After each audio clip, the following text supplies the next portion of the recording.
All right, buckle up everyone, because today we're diving headfirst into the world of Canadian road trips. We're talking epic landscapes, hidden gems, and the freedom to explore a country that's practically bursting at the seams with natural beauty. And we're going to do it all while keeping things clear, concise, and engaging. Because we know you value your time and want the most valuable insights without feeling overwhelmed. That's the beauty of a deep dive, isn't it? You get to really soak up the knowledge and come away feeling like you've truly learned something. Absolutely. And for this deep dive, we've got an incredible resource to work with.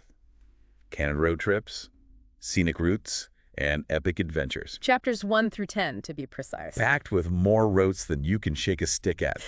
But don't worry, we're going to sift through all that info and bring you the absolute best bits. Think of us as your personal road trip curators, highlighting the most fascinating and useful tips for planning your perfect Canadian adventure. And just to give you a taste of what we're in for, did you know the Trans-Canada Highway is the world's second longest highway, stretching over 8,000 kilometers? That's almost 5,000 miles of pure road trip bliss. We'll definitely be exploring that iconic route, but first, I think it's worth taking a moment to appreciate why Canada is such a dream destination for road trippers. Okay, sell me on it. What makes Canada so special? Well, for starters, there's that undeniable sense of freedom. You're behind the wheel, choosing your own path, discovering things at your own pace. It's like the ultimate form of self-directed exploration.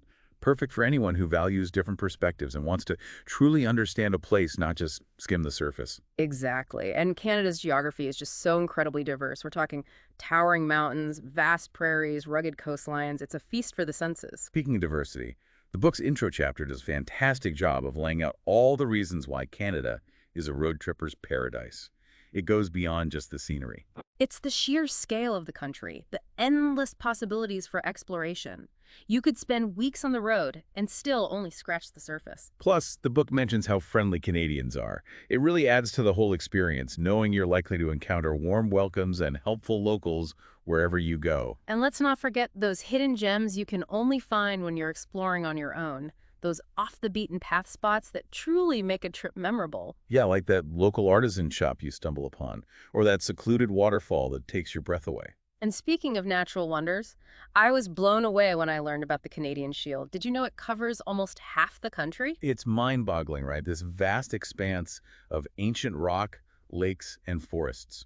And the book mentions these incredible granite outcrops shaped by glaciers over millions of years. They're not just visually stunning, they tell a story about the geological history of the region. It really highlights how diverse Canada's geography is. And for those who love outdoor activities, the Canadian Shield is a dream. The book specifically mentions canoeing and kayaking. Apparently, the network of waterways is incredible. But, okay, we can't talk about Canada's vastness without mentioning the Trans-Canada Highway. It's practically legendary in the road trip world. 8,000 kilometers, connecting all 10 provinces. It's not just a road, it's a journey through the very essence of Canada. Imagine starting your trip in Newfoundland on the Atlantic coast, exploring historic fishing villages, experiencing that unique East Coast culture. The book even suggests checking out a traditional kitchen party in a local pub. You know, live music, step dancing, that kind of thing. Sounds like a blast. And then as you head west, you eventually hit the Canadian Rockies. Talk about a change of scenery. Snow-capped peaks, turquoise, glacial lakes, dense forests.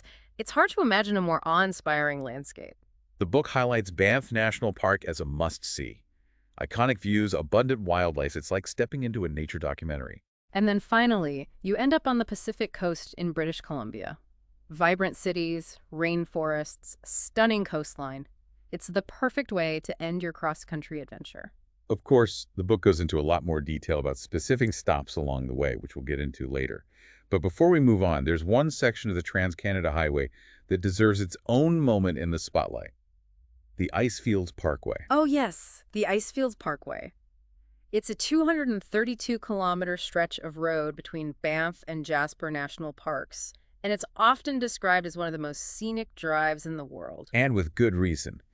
Imagine driving past towering glaciers, turquoise lakes, cascading waterfalls. It's enough to make you pull over every 5 minutes just to soak it all in. I know I would. The book specifically mentions Lake Louise, known for its stunning turquoise waters, and the iconic Fairmont Chateau Lake Louise Hotel. And let's not forget the Athabasca Glacier, which you can actually walk on. It's the most visited glacier in North America. And then there's Peyto Lake, which has this unique bright turquoise color due to glacial rock flour. It's shaped like a wolf's head, which is pretty cool. I love those little details that make a place truly memorable. Absolutely. But keep in mind, this is just a taste of what Canada has to offer. We've only scratched the surface. There are so many incredible roads to explore, so many different landscapes to discover, and that's exactly what we're going to do next. We're going to help you choose the perfect Canadian road trip for you. All right, so now that we've got a feel for what makes Canada so special for road trips, let's try to narrow down the perfect route for you. What's really grabbing your attention so far? You know, it's hard to choose. That coast-to-coast journey on the Trans-Canada Highway, seeing all of Canada's diverse landscapes, it's tempting. It's like checking off the ultimate Canadian road trip bucket list, you know. It does have that appeal, doesn't it? It really plays into that desire to see it all, to have a complete picture. But then there's also that pull towards the less traveled paths, like those Atlantic Canada routes the book talked about. Ah, yes. Rugged coastlines, charming fishing villages. You can practically smell the salty air and hear the seagulls, can't you? Exactly. And picturing those quaint little villages nestled against the cliffs, it just seems so peaceful and picturesque. The book had that great picture of Peggy's Cove in Nova Scotia, remember? With the lighthouse perched right on the granite rocks. Yeah, and then there's the funny coastal drive with those record-breaking tides. That's another one I'd love to see in person. Hard to grasp the scale of it until you're standing there watching the water rush in and out. Imagine standing on the ocean floor at low tide and then seeing it completely submerged just hours later. It's a pretty powerful reminder of nature's forces, for sure.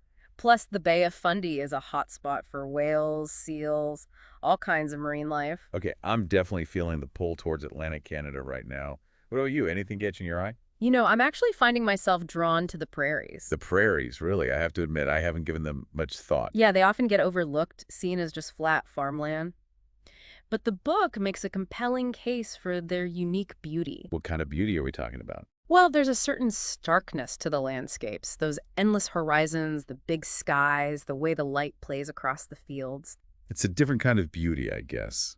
More subtle, maybe. Exactly. It's not the in-your-face grandeur of the mountains or the coast, but there's a quiet power to it, a sense of timelessness. And the book mentioned the Cypress Hills, right? How they're this unexpected oasis of forests and hills right in the middle of the Saskatchewan prairies. Exactly. It's those unexpected elements that make the prairies so intriguing, like Dinosaur Provincial Park in Alberta, a UNESCO World Heritage Site because of all the dinosaur fossils. Wow, so there's actually quite a bit of history hidden beneath those seemingly empty landscapes. Oh, absolutely. Layers upon layers of it. And if you're into dark skies, Grasslands National Park is supposed to be incredible, one of the largest and darkest dark sky preserves in the world. I could just imagine lying under that vast expanse of stars, seeing the Milky Way with the naked eye. It's like a whole different world up there. Speaking of different worlds, the North also has that untamed, otherworldly appeal. Oh, yeah. We can't forget about the Yukon and the Northwest Territories. The Dempster Highway, taking you all the way to the Arctic Circle. Imagine driving through vast stretches of tundra, seeing caribou herds, maybe even catching a glimpse of the northern lights. Okay, now you're just showing off. It does sound pretty amazing, I have to admit. But let's be realistic. Planning a road trip to the Arctic Circle is a whole other level of commitment. True, true. Maybe we should stick to a region that's a bit more accessible for now. All right, fair enough. So we've got Atlantic Canada, the prairies, and of course the Trans-Canada Highway option. How do we choose? Maybe we need to think about the overall vibe we're going for. What kind of experience do we want to have on this road trip? Are we seeking adventure, Uh-huh. relaxation, cultural immersion, or a mix of everything? Good question. I think for me, it's a combination of adventure and cultural immersion. I want to experience the natural beauty of Canada, but I also want to connect with the people and the stories of the places we visit. That's a great combination, and it definitely opens up a lot of possibilities. So, do we focus on one region and go deep, or try to create a route that hits highlights from different parts of the country? I think it comes down to your priorities. Do you want to really delve into one specific area, or do you prefer a broader overview of different landscapes and cultures? You know, after hearing you talk about the prairies, I'm actually starting to lean towards a deeper dive into one region. It seems more rewarding to really get to know a place, rather than just scratching the surface of multiple destinations. I agree. It aligns with that learner mindset you have too, right? It's about going beyond the tourist highlights and gaining a more nuanced understanding of a specific area, its people, and its stories. Exactly. So if we're going with the deep dive approach, which region speaks to us the most? What are you feeling drawn to? I keep coming back to the prairies. There's something about that vastness, that sense of history, and those unique landscapes that really intrigue me. Plus, I haven't forgotten about those dark skies you mentioned. I think that's a fantastic choice. The prairies offer a really unique blend of natural beauty, cultural richness, and a sense of wide open space that you won't find anywhere else in Canada. All right, prairies it is. I'm excited to see what this region has to offer.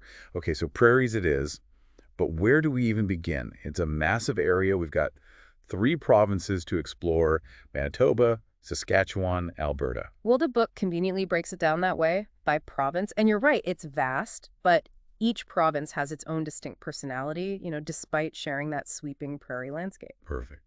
So let's tackle it province by province, pick out the highlights that really fit that adventure and immersion vibe we're going for. What about Manitoba? What does the book say about Manitoba?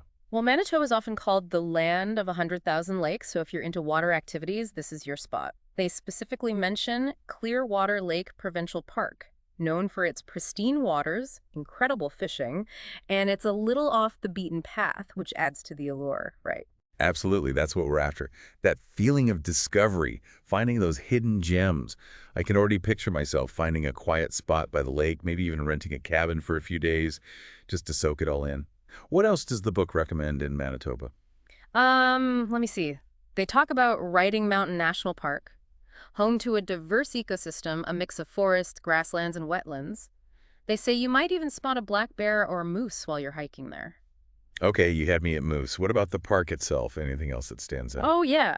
Within the park, there's this charming little town called Wasagaming. It has that classic cabin in the woods vibe you mentioned, perfect for relaxing after a day of exploring. Riding Mountain National Park and Clearwater Lake, definitely going on the list. Now, what about Saskatchewan? What treasures are hidden in Saskatchewan? Saskatchewan, the heart of the prairies, right?